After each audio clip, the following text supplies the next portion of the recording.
సత్యనారాయణ గారి మీద complaint police స్టేషన్లో భూముల తాలూకా యజమానులు కంప్లైంట్ ఇచ్చిన విషయం మర్చిపోయారా మీరు? మరి ఆ రోజు ఎందుకు ఈనాడులో రాయలేదు? అలాగే గాజువాక ఎమ్మెల్యేగా ఆ రోజు ఉన్న పల్లా శ్రీనివాస్ గారి సోదరుడి మీద భూ కబ్జాల కేసులు ఎన్ని నమోదయ్యాయి? ఎందుకు ఆ రోజు తెలుగుదేశం పార్టీ అధికారంలో ఉన్నప్పుడు ప్రజలు తండోపతండాలుగా పోలీస్ స్టేషన్స్కి వెళ్ళి ఈ భూ కబ్జాల మీద కంప్లైంట్స్ ఇచ్చేవారు. ఏకంగా 2500 కంప్లైంట్స్ అఫీషియల్గా నమోదయ్యాయి. అంటే ఎంతగా భూ కబ్జాలు తెలుగుదేశం పార్టీ హయాంలో జరిగాయో మనం అర్థం చేసుకోవచ్చు.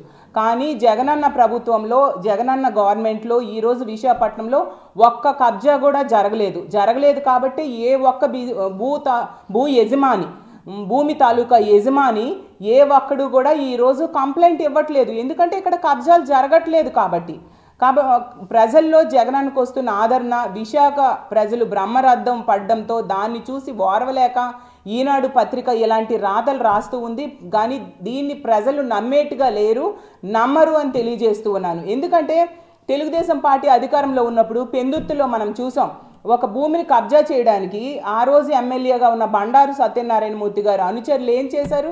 ఒక దళిత మహిళని వివస్త్రం చేసి ఈడ్చికెళ్ళి కొట్టిన పరిస్థితి మీరు మర్చిపోయారా? మరి అప్పుడు ఎందుకు ఈనాడు పత్రిక రాయలేదు? అంటే చంద్రబాబు నాయుడు గారైనా, అతని తెలుగుదేశం పార్టీ అనుచరులైనా, అతని పత్రికలు ఈనాడు లాంటి పత్రికలైనా పెత్తందారీ పోకడ్లకి బాగా అలవాటైపోయారు.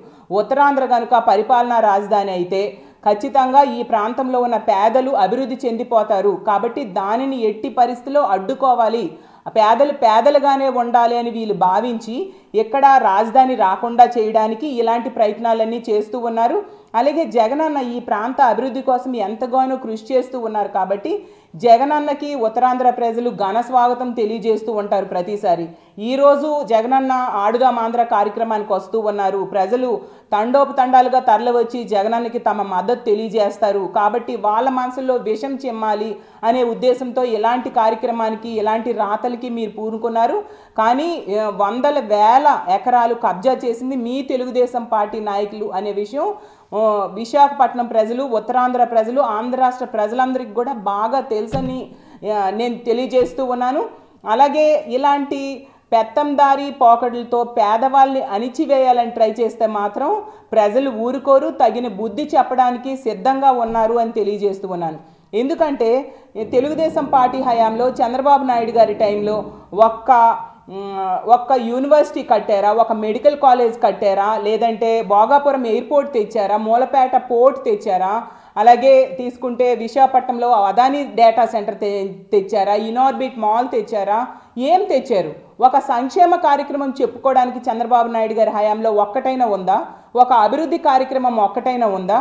ఈరోజు ఉత్తరాంధ్రలో తీసుకుంటే ఈ కిడ్నీ రీసెర్చ్ సెంటర్, అలాగే 200 పడకల హాస్పిటల్ 85 కోట్లతో ఉద్దానం ప్రాంతంలో జగనన్న కట్టించారు.